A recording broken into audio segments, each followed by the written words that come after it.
erguer minha voz e cantar aleluia. Fico feliz em vir em tua casa, erguer minhas mãos e adorar.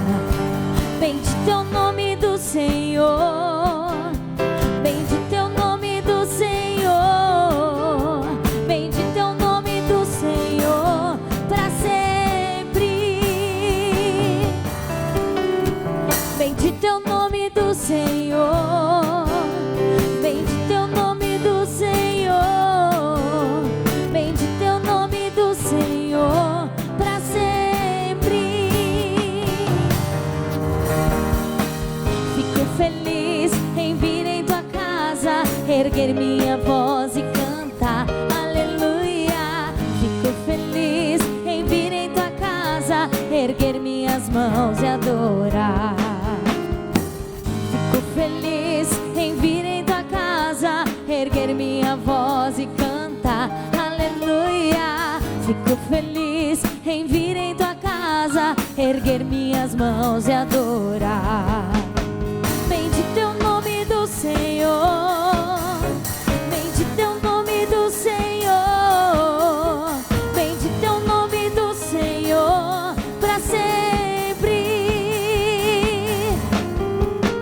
Bendito é o nome do Senhor, bendito é o nome do Senhor, bendito é o nome do Senhor para sempre,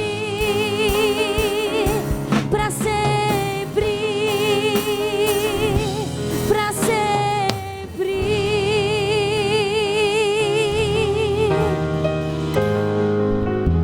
Aleluia, amém? Feche os teus olhos por um instante.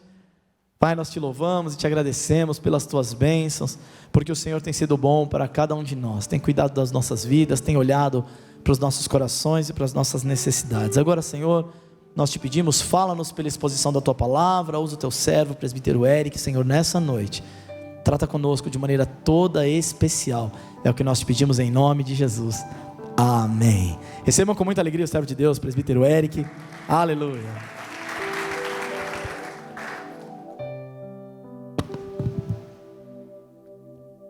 Amém, meus irmãos, a paz do Senhor, glória a Deus. Abra sua Bíblia no livro de Atos dos Apóstolos, capítulo 4, versículo 13 ao 20. Atos dos Apóstolos, capítulo 4.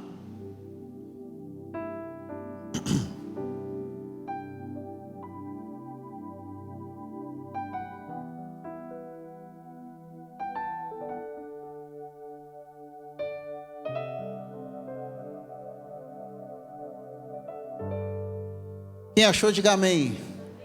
Quem não achou, diga misericórdia. Diz assim a palavra do Senhor: vendo a coragem de Pedro e de João, e percebendo que eram homens comuns e sem instrução, ficaram admirados e reconheceram que eles haviam estado com Jesus. E como podiam ver ali com eles o homem que fora curado, nada podiam dizer contra eles. Assim, ordenaram que se retirassem do sinédrio e começaram a discutir, perguntando: o que faremos com esses homens? Todos os que moram em Jerusalém sabem que eles realizaram um milagre notório que não podemos negar. Todavia, para impedir que isso se espalhe ainda mais entre o povo, precisamos adverti-los que não falem mais com ninguém sobre esse nome. Então, chamando-os novamente, ordenaram-lhes que não falassem nem ensinassem em nome de Jesus. Mas Pedro e João responderam: julguem os senhores mesmos, se é justo aos olhos de Deus obedecer aos senhores e não a Deus. Pois não podemos deixar de falar do que vimos e ouvimos. Senhor, eu quero te agradecer por esse dia que o Senhor nos fez, pela tua palavra, pela oportunidade de estar aqui com os nossos irmãos. Senhor, fala conosco como o Senhor tem falado, Senhor, nos últimos cultos, nos últimos meses, durante todo este ano que nós estamos vivendo, um ano de avivamento. Senhor, coloca uma alegria em nossos corações de ouvir a Tua palavra, e que acima de tudo nós possamos hoje ouvi-la e praticá-la durante os nossos dias, durante a nossa vida, Senhor. A Tua palavra não volta vazia, tenha certeza que ela alimentará o Teu povo, o Teu rebanho, em nome de Jesus, amém. Eu fico feliz sempre de vir aqui pregar, né? Apesar que seja a segunda vez, mas eu sempre oro em casa para o pastor Walter não estar. Eu fico falando, Senhor, faça ele ir para outra igreja, né? Porque eu amo muito o Senhor, mas fica mais difícil, né? Azar é meu, né? Mas é exatamente às 9 horas da manhã, no meio da festa de Pentecostes, que o primeiro sermão da igreja primitiva acontece. Você conhece a história? Você já leu o livro de Atos? Você sabe que os irmãos, os apóstolos ali, eles estavam reunidos por ordem de Jesus, esperando a descida do Espírito Santo sobre eles, o revestimento do alto, para eles serem testemunhas em Jerusalém, na Judéia, em Samaria e até os confins da terra. E em Jerusalém haviam povos de todos os lugares. E como o Espírito Santo desce ali sobre os apóstolos, eles falam em outras línguas, línguas essas que essas pessoas elas conseguiam entender no seu próprio idioma. E algumas pessoas, a Bíblia vai registrar que elas ficam perplexas. A Bíblia registra também que outras ficaram atônitos. Mas alguns também zombaram, dizendo: eles beberam vinho demais. E Pedro inicia o seu sermão na intenção de explicar para esses homens o que estava acontecendo. E lá em Atos 1:15, Pedro diz: estes homens não estão bêbados, como vocês supõem, ainda são 9 horas da manhã. Pelo contrário, isso é o que foi predito pelo profeta Joel, que nos últimos dias, diz Deus, derramarei o meu espírito sobre todos os povos. Os seus filhos e as suas filhas profetizarão, terão visões, os velhos terão sonhos. Sabe? No 18 ele diz: sobre os meus servos e as minhas servas derramarei o meu espírito, e naqueles dias eles profetizarão. Mostrarei maravilhas em cima do céu e sinais embaixo na terra, sangue, fogo e sinal de fumaça. Eu me lembro que eu não cresci na Briana, né? Apesar de ser pentecostal, mas eu me lembro que antigamente, quando bastava alguém abrir em Joel, ou simplesmente ler trechos como esse, sobre a descida do Espírito Santo, que havia uma comoção na igreja. Sabe, alguns irmãos já glorificavam, outros já sentiam a presença do Senhor, porque era algo que a igreja buscava, era algo que a igreja precisava, era algo que nós queríamos viver neste tempo. E eu tenho uma pergunta para você: você quer isso ainda nos seus dias? Você anseia para que o Espírito Santo tome a sua vida de uma maneira diferente da qual ele tem tomado nesses últimos dias? Existia então uma alegria nos irmãos, sabe? E olha que interessante, o primeiro sermão da igreja não vem de um preparo. Pedro não teve o dia inteiro, assim como eu tive, né? De sentar, me preparar, de jejuar, de ler, de pedir ajuda no grego. Pedro não teve isso. Ele não teve tempo, nem sei se ele esperava que talvez ele pregasse ali após a descida do Espírito Santo. Mas ele teve algo que nós precisamos ter, ele teve coragem. Ele teve coragem de levantar, abrir a sua boca, porque havia um poder sobre ele. E domingo o pastor Walter pregou sobre esse poder que está sobre nós. Quem estava aqui? Faz assim, deixa eu ver. Ele pregou que esse poder, ele não foi capaz de parar a morte. Esse poder, ele ressuscitou a Jesus. E mais uma pergunta para você, de domingo até hoje, 4 dias, você fez uso desse poder na sua vida? Você fez uso do poder de Deus que está sobre você? Ah, irmãos, O Espírito Santo está nos dizendo que nós não precisamos ter o cargo certo ou a função certa para anunciar a Jesus. O mesmo poder que estava sobre Pedro no seu primeiro sermão está sobre nós. Nós precisamos ter coragem em anunciar a Jesus. Você está aí comigo ainda? E eu peguei alguns trechos, né? Eu estou falando sobre coragem, uma igreja corajosa. Ou, eles colocaram o título aqui, mas coragem de anunciar a Jesus. E eu peguei 3 pontos do sermão de Pedro, para nós entendermos aqui o que ele pregou. Como foi a ousadia, a coragem? Ele teve coragem de anunciar o quê? O que ele pregou? Vamos lá, o primeiro ponto. Pedro disse, ele foi entregue por um propósito determinado. E o pré-conhecimento de Deus. E vocês, com a ajuda de homens perversos, o mataram pregando na cruz. Então, isso você sabe, sim ou não? Você sabe que Jesus foi morto na cruz e ele ressuscitou? Mais um ponto: Jesus de Nazaré foi aprovado por Deus diante de vocês, por meio de milagres, maravilhas e sinais. Quem aqui não sabe que Jesus operou sinais? Todos nós sabemos. E ele continuou, o terceiro ponto: mas Deus o ressuscitou dos mortos, rompendo os laços da morte, porque era impossível que a morte o retivesse. Mais um ponto do sermão de Pedro. Entre outros, mas esses foram os mais simples que eu peguei para nós entendermos que a coragem deste homem foi em anunciar aquilo que eu e você já sabemos de Deus. Ele teve coragem de anunciar aquilo que eu e você, nós estamos cansados de saber que Jesus morreu, ressuscitou, que ele veio e operou milagres. Sabe, a distância de nós e Pedro se chama coragem. Só existe uma distância entre nós e Pedro, a coragem. Deus não está te pedindo para você ter coragem para aprender o grego, o aramaico, o hebraico, não. Deus está te pedindo para você ter coragem em anunciar o nome do Filho dele. E desse sermão, que ele nem se preparou, vamos dizer assim, que ele nem esperava que ia pregar, 3.000 almas são salvas. 3.000 almas são salvas. Só que Pedro e João, eles não param por aí. Eles estão cheios do Espírito Santo. E você vai ver eles continuando. E essa história você também conhece, não vou entrar aqui, mas eles estão entrando na porta do templo chamado Formosa, e existe ali um aleijado, e mais uma vez eles têm a coragem de dizer algo que nos chama a atenção. Ele está ali, o homem, achando que eles iam dar esmola, e ele diz: eu não tenho prata nem ouro. Olha para nós. Olha para nós. Sabe, a fé, a coragem, ela é seguida da fé.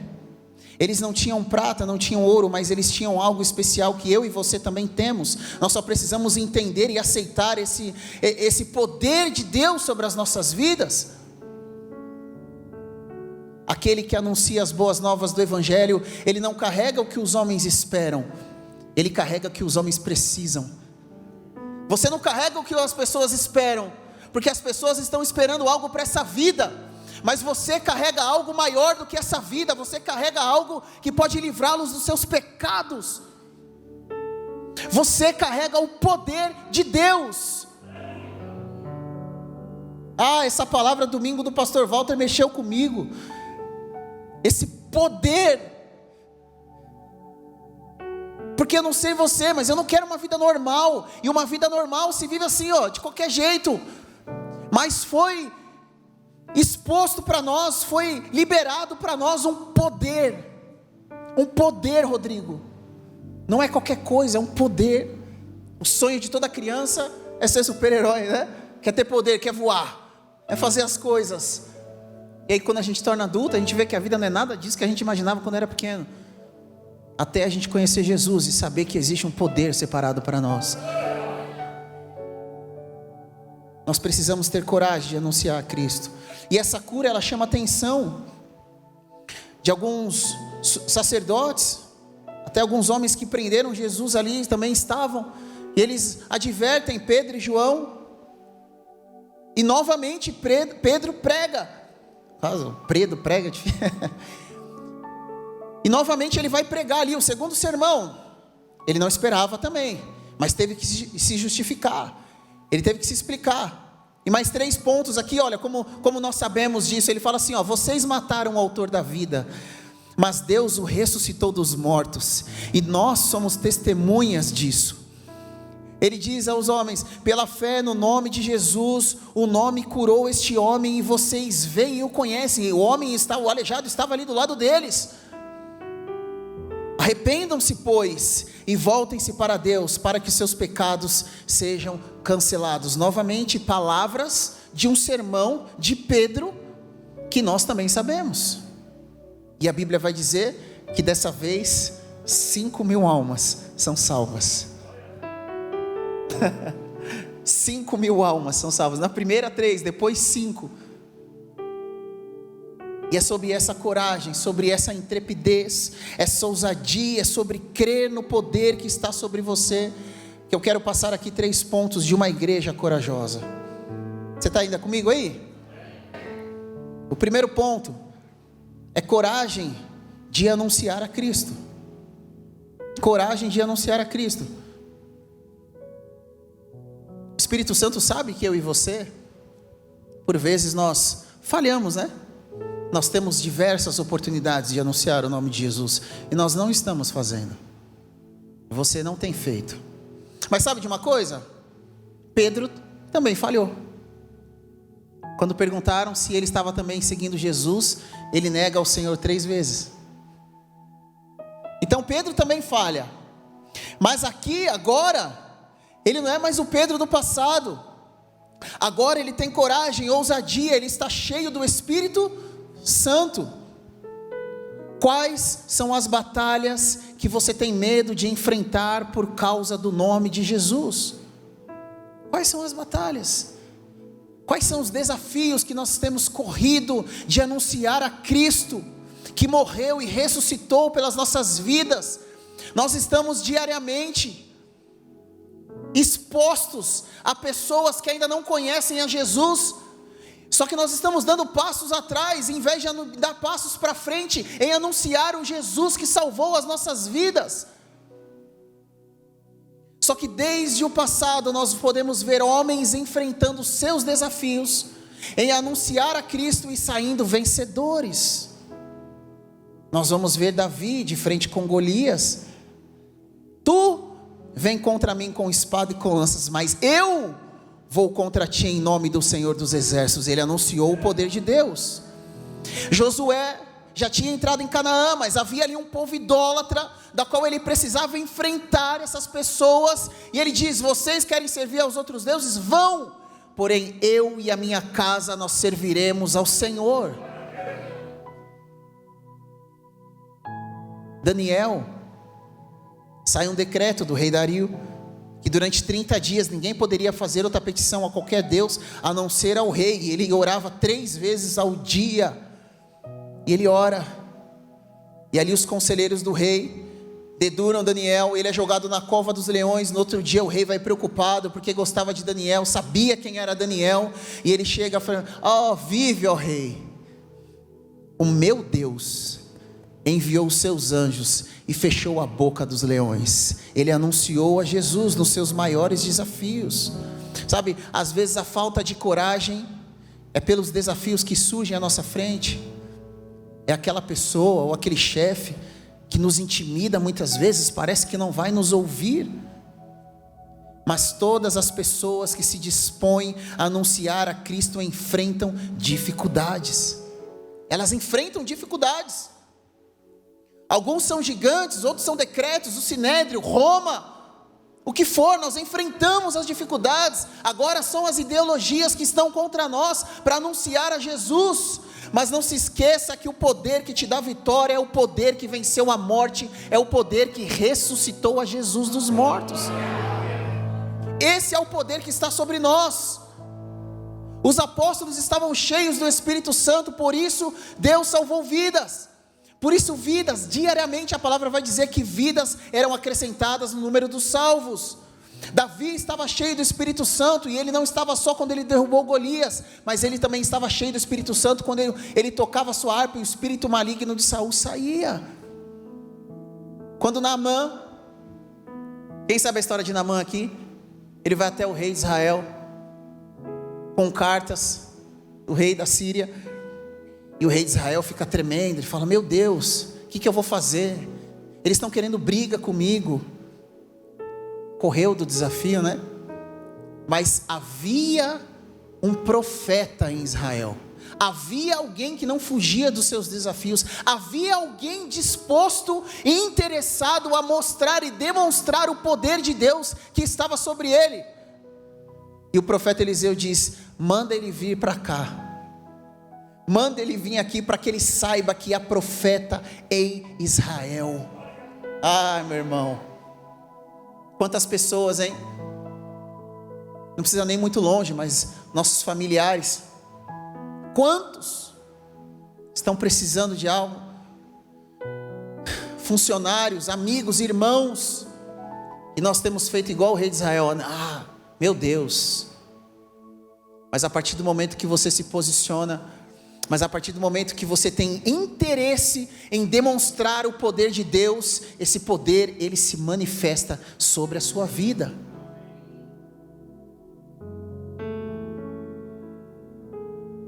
Sabe, quando nós decidimos clamar pela presença do Espírito Santo, chamar-nos, humilharmos, para que Ele invada as nossas vidas, aí sim nós podemos anunciar a Cristo.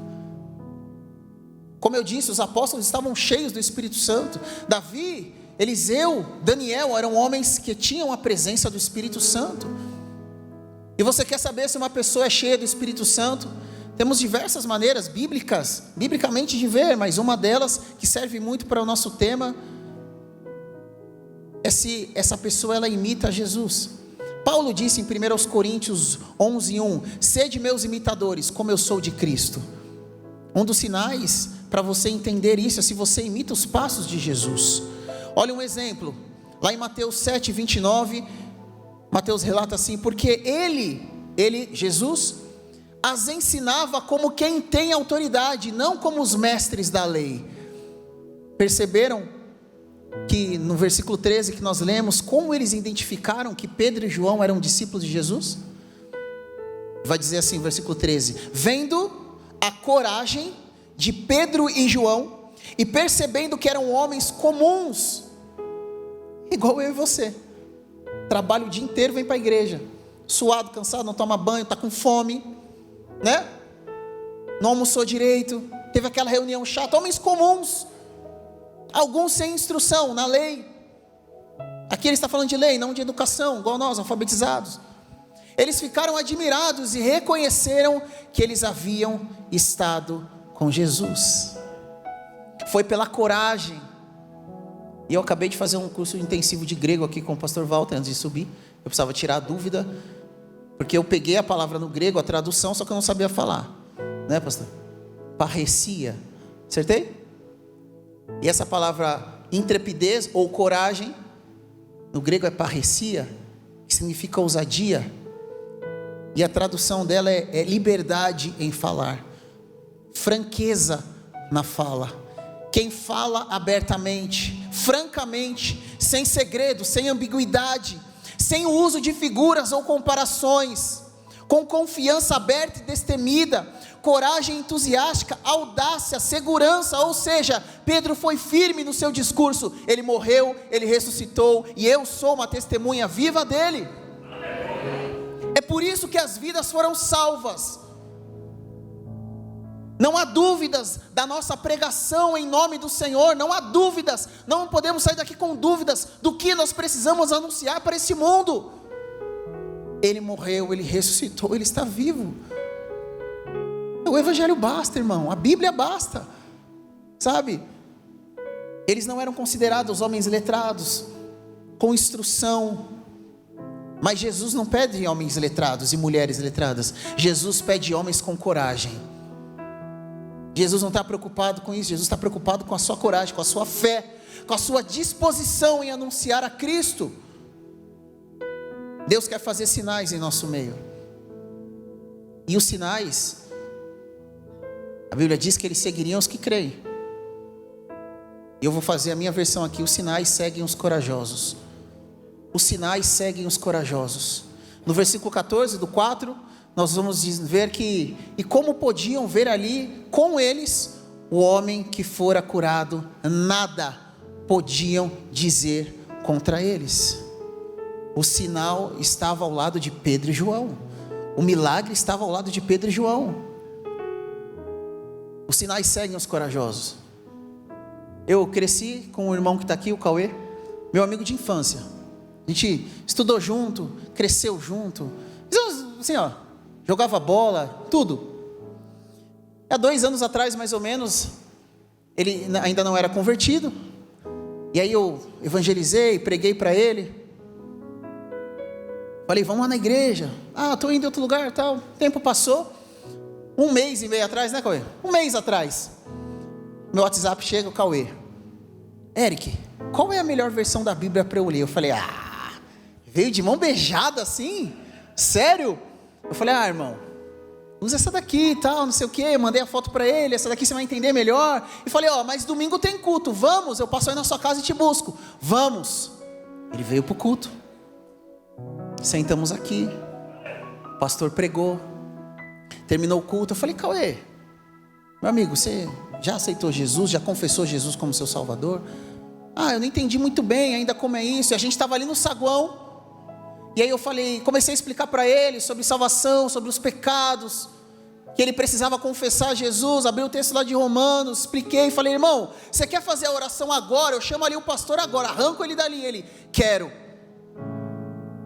O pastor foi lá, orou por ele, chorou. Ele mora ali na Bela Vista, ele foi daqui até lá chorando. Conseguia parar de chorar. Eric, eu não sei o que estou sentindo. O meu sinal está aqui, e o seu? Sabe? Irmão, me incomoda domingo ver cadeira vazia aqui. Os sinais seguem os corajosos. Os sinais seguem os corajosos. Pode ser que o seu sinal ele não venha agora, mas foi uma semente que você lançou, foi uma palavra que lançou, que você pregou, que agora não vai dar um fruto, mas quem faz isso é o Espírito Santo, não é você.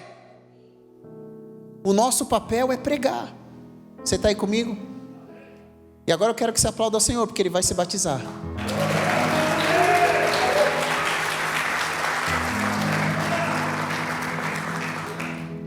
Segundo ponto, coragem de viver como igreja. Nós precisamos de coragem para viver como igreja. Sabe, a igreja de Jerusalém, eles sabiam como fazer isso, irmão. É impressionante o livro de Atos, como tem a palavra comunhão, oração, juntos. Olha como eles tinham comunhão. Atos 12, no versículo 5, do 12 ao 5, nós vamos ver Herodes prendendo Tiago, matando Tiago, irmão de João, à espada. E ele vê que isso agrada ao sinédrio, os principais dos judeus, e ele prende também a Pedro, a fim de apresentá-lo após a Páscoa, é o que o texto vai dizer. E aí o texto, Atos 12, 5 diz assim: Pedro então ficou detido na prisão, mas a igreja orava intensamente a Deus por ele. Nós podemos ver também no versículo 23, agora de Atos 4, quando Pedro e João, eles são soltos ali de explicar aos principais dos judeus o que tinha acontecido com aquele homem. Quando foram soltos, Pedro e João voltaram para os seus e contaram tudo o que os chefes dos sacerdotes e os líderes religiosos eles tinham dito. Eles voltaram para onde? Para a igreja. Eles voltaram para o grupo dos apóstolos, eles voltaram para a comunhão, contando, se alegrando, tudo que eles tinham vivido, essa novidade que eles tinham vivido, porque com Jesus era uma coisa, agora eles estavam sozinhos, sabe? E eu vejo que existem vitórias que nós devemos compartilhar na igreja. Existem bênçãos que nós devemos comemorar como igreja. Existem milagres e bênçãos de Deus que Deus derrama apenas na igreja. Nós precisamos ter esse entendimento e a coragem de viver como igreja. Olha só, no versículo 29 vai dizer: agora, Senhor, eles estão orando ali reunidos, felizes de tudo que aconteceu, e agora eles oram juntos, e a oração deles é essa: agora, Senhor, considera as ameaças dele e capacita os teus servos para anunciarem a tua palavra corajosamente. Por que eles desejavam isso? Porque havia um interesse em comum, havia um interesse genuíno, havia um interesse em que todos fossem cheios do Espírito Santo, não apenas um ou outro. Todos queriam ser capacitados e enviados para anunciar a palavra corajosamente. E esse é o interesse que deve haver no meio da nossa igreja. Esse é o interesse, o desejo mútuo, comum, que deve haver em nosso meio. Que do mais novo ao mais velho, todos nós sejamos capacitados e cheios do Espírito Santo para anunciar a palavra do Senhor corajosamente. Esse é o nosso desejo. E às vezes você tem medo, tem receio, mas um bom lugar de se fazer isso é aqui na igreja, irmão. Existem pessoas da nossa congregação, do nosso meio, que estão precisando de uma palavra, precisando de um telefonema, e esse é o lugar para você fazer isso, sabe? Porque se a gente liga só para quem a gente está no nosso círculo de amizade, é normal, né? Na igreja ter círculo de amizade, isso é comum, não tem nenhum problema, não é panela, é normal. Todo grupo de sociedade tem isso. Agora, se a gente se preocupa só com a pessoa que nós temos mais afinidade, e a outra que está precisando ali? Não tem como, irmão, numa igreja de 200, 300 membros, todo mundo conseguir falar com o pastor e pedir um conselho para o pastor no mesmo dia. Se 10 pessoas derem dor de barriga, no mesmo dia você não dorme. Mas é para isso que nós estamos aqui. É para isso que nós estamos aqui, para ter a coragem de nos ajudarmos uns aos outros. Existem coisas na igreja que não precisam de tanta formalidade, irmãos. Para algumas ações nossas, não precisa do microfone, da luz ligada. Você não precisa do pastor no seu meio para reunir 2 ou 3 e jejuar por um irmão. Precisa? Não precisa. Você pode fazer isso. Nós precisamos ter o mesmo interesse. Mas quando esse movimento acontece na igreja, quando todos estão com o mesmo interesse, que é ser capacitados em anunciar a vida de Cristo, necessita de um interesse mútuo nosso. Versículo 31 diz assim: depois de orarem, depois que eles oraram, fizeram essa oração, tremeu o lugar em que estavam reunidos. Todos, repita comigo, todos, mais forte, todos foram cheios do Espírito Santo e anunciavam corajosamente a palavra de Deus. Sabe, não foi um ou outro, não foi o terceiro, o quarto, foram todos. Aleluia. Ah, irmão, o Espírito Santo tem preparado um tempo precioso para nós, de bênçãos e sinais que nós nunca experimentamos antes, mas esse tempo nós só viveremos como igreja. Nós só viveremos como igreja, com unidade, com comunhão, com oração. Para nós encerrarmos aqui, o último ponto é coragem. Nós precisamos de coragem para se entregar de todo o coração, de todo o nosso coração. Sabe, os apóstolos, eles estavam preparados para o tempo que eles estavam vivendo. Lá em Atos 2, 42... Vou ficar aqui em Atos, amém? Diz que eles se dedicavam ao ensino dos apóstolos e à comunhão, ao partir do pão e às orações. E é importante destacar que esse é o primeiro momento que eles estavam sem a pessoa do Senhor Jesus. Ele já tinha ido ao céu definitivamente. Eles estavam sem a pessoa do Senhor Jesus, sem o mestre ali, diariamente andando com eles. Mas eles tinham o Espírito Santo. Então é interessante que nós vamos vendo ao longo do capítulo 2, o capítulo 4 também, como eles se comportaram com os ensinamentos de Jesus. A comunhão da igreja é um ensinamento de Cristo, de Jesus para as nossas vidas. Atos 2, 44 diz assim: todos os que criam mantinham-se unidos e tinham tudo em comum. Não tinha espaço para vaidade, para o medo, para uma vida de reserva. Eles tinham tudo em comum. Versículo 45, vendendo suas propriedades e bens, distribuíam cada um conforme a sua necessidade. 46, todos os dias continuavam a reunir-se no pátio do templo, partiam o pão em suas casas e juntos participavam das refeições com alegria e sinceridade de coração. O pastor falou aqui o salmo: alegrei-me quando me disseram, vamos à casa do Senhor. Eles tinham essa alegria sobrando na vida deles. Eles estavam todos os dias nos templos, nas casas, nas refeições, porque eles tiveram coragem de se entregar a Cristo e uns aos outros de todo o seu coração. É interessante que o autor no capítulo 4, ele parece que ele só copia e cola lá. É a mesma característica do 2 e do 4. Fica a lição de casa para você ler até Atos 5. Você vai ver no capítulo 2 a comunhão da igreja, e você vai ver no capítulo 4 as mesmas características. Parece que você está lendo de novo o 2, mas não é. É que era presente essa característica na igreja. Era viva a alegria de ter comunhão, de participar, de estarem juntos, de ir ao culto, de não ter desculpas.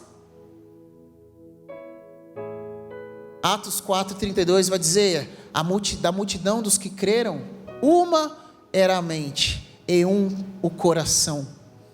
Ninguém considerava unicamente sua coisa alguma que possuísse, mas compartilhavam tudo o que tinha. Então assim, quem se convertia já chegava com uma mente. 3 mil, 5 mil, 8 mil pessoas em 2 pregações. E essas pessoas, elas já chegavam sabendo como era a comunhão da igreja, porque ali haviam pessoas que ensinavam isso, que passavam isso. Olha, aqui a gente vive assim, todos nós somos juntos, todos nós fazemos parte do mesmo corpo, todos nós aqui somos importantes. Aqui nós comemos juntos, nós oramos juntos, nós vamos para o templo juntos, nós fazemos tudo junto, nós cantamos juntos, nós sofremos juntos, porque o Salvador morreu por todos nós. Eles tinham um entendimento. O Espírito Santo quer nos dar coragem para viver uma vida como essa. Coragem para viver uma vida como essa. Abrir mão de tantas coisas pelo próximo, pela igreja. Por ser igreja, por ter unidade, por ter comunhão. Como eles conseguiam compartilhar as coisas, vender as suas propriedades, sem ao menos conhecer quem tinha acabado de se converter. É a mesma coisa que você vender tudo que você tem para ajudar o Cauê que você nem conhece. Só um homem cheio do Espírito Santo e uma mulher são capazes de fazer isso. Somente. Para uma igreja viver assim, nós precisamos de coragem e uma experiência marcante do Espírito Santo no nosso meio. Nós precisamos de coragem. O mundo está dividido, o Brasil está polarizado, mas a igreja precisa se permanecer unida. A igreja precisa permanecer unida. A igreja precisa permanecer junta. Sabe, nós não vencemos apenas quando os nossos líderes são cheios do Espírito Santo. Nós vencemos quando todo o povo está cheio do Espírito Santo. Haviam pessoas necessitadas ali no meio deles. Pode haver pessoas necessitadas no nosso meio, desde que a necessidade seja suprida. Nós precisamos aprender a sonhar mais alto como igreja. Eu já falei aqui uma vez, e vou repetir, se talvez você não esteja, mas eu sonho coisas altas para nós. Eu tenho sonhos, eu tenho os motivos de oração que eu coloco diante de Deus. E um dos meus sonhos é ver essa galeria cheia de vidas entregues ao Senhor, cheia de pessoas que eu sei que eu e você pescamos lá fora, cheia de pessoas querendo aceitar Jesus, necessitados, sabendo que essas pessoas que estão lá em cima, elas foram influenciadas por você, receberam uma palavra de pessoas que estão aqui, são corajosas. Você tem sonhos para a igreja? Nós precisamos disso. Que o Senhor nos abençoe. Amém. Aplauda ao Senhor.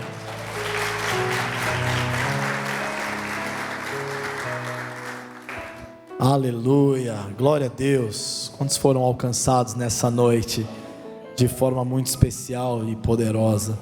Uma igreja corajosa é uma igreja viva. Uma igreja corajosa é também uma igreja engajada, uma igreja comprometida, uma igreja cheia de fé, uma igreja cheia de esperança, uma igreja que não não espera que as coisas aconteçam ao seu redor, mas vai em direção a isso. Quantos aqui têm clamado por coragem do Senhor para a sua caminhada? Amém? Que assim seja, para a glória e louvor do nome do Senhor. Você pode se colocar em pé nesse instante. Nós estamos chegando ao final do nosso culto de hoje. Glória a Deus. Domingo nós teremos o que aqui? Santa Ceia, e vai ser um tempo abençoadíssimo para estarmos juntos. Vai ser um tempo cheio da presença de Deus. Eu tenho certeza que Deus vai fazer grandes coisas aqui entre nós no próximo domingo. Esteja aqui. Deus me deu uma palavra poderosa para domingo, irmão. Sabe, tem vezes que Deus dá uma palavra boa, mas tem vezes que Deus fala com a gente ainda quando você está preparando o sermão. O fogo já cai lá em casa, né? E dessa vez está sendo desse jeito, e eu quero compartilhar com vocês aquilo que Deus já colocou no meu coração nesse próximo domingo. Então, domingo às 18, irmão, domingo é assim: comece o seu dia já servindo ao Senhor. Venha preparado para a ceia, chegue antes, já dedique um tempo de oração, prepare seu coração. Deus vai falar poderosamente no próximo domingo. Quem crê?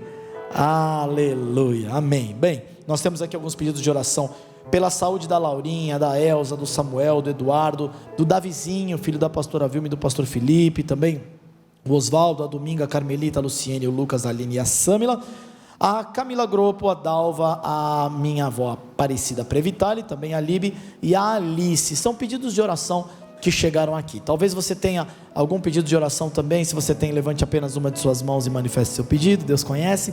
Quero pedir também pela Pri. Hoje ela não veio, não passou muito bem a parte da tarde, me deu uma ligadinha, falou: Ri, vou ficar hoje, não vou conseguir ir para o culto. E olha que a Pri, para perder culto, tem que estar de cama no mínimo, né? Vai estar quando eu chegar, mas eu creio que depois dessa oração vou chegar, ela vai estar bem. Quem crê? Então vai ser assim em nome de Jesus, porque a Bíblia diz que o que a gente concorda na terra é ligado no céu, né? Se você está concordando comigo, o Senhor vai fazer, eu creio. Amém? Deus os abençoe muito. Na saída tem cantina, passa lá, honra os nossos irmãos, não sai correndo. O culto acaba cedinho, exatamente para você ter essa oportunidade de ter um tempo de comunhão aqui conosco, em nome de Jesus. Pastor Walter, vem cá fazer essa oração e nos abençoar em nome de Jesus. Amém? Amém. Quantos foram abençoados com a mensagem de hoje? Deus abençoe a todos. Deus abençoe você. O Eric tem nome americano, né? Porque ela é neto de americano, né? I'm proud of you today. God bless you, brother. Eu estou muito orgulhoso de você, viu? Mensagem boa, ricamente abençoada. Senhor, louvamos a Ti pelas Tuas bênçãos, pelo Teu amor, pelo culto abençoado, pela mensagem que recebemos hoje. Pedimos a Tua bênção, graça, Senhor, e resposta aos pedidos de oração aqui apresentados. Abençoa cada vida, curando os enfermos, suprindo cada necessidade. Leva-nos em paz agora para os nossos lares. Prepara-nos para um abençoado culto, não somente aqui na sede, mas em todas as nossas igrejas nesse domingo. Que haja salvação de almas, que haja a manifestação do Teu poder. E que a graça do Senhor Jesus, o amor de Deus nosso Pai, a comunhão e as consolações do Espírito Santo sejam sobre todo o povo de Deus, desde agora e para sempre. Amém.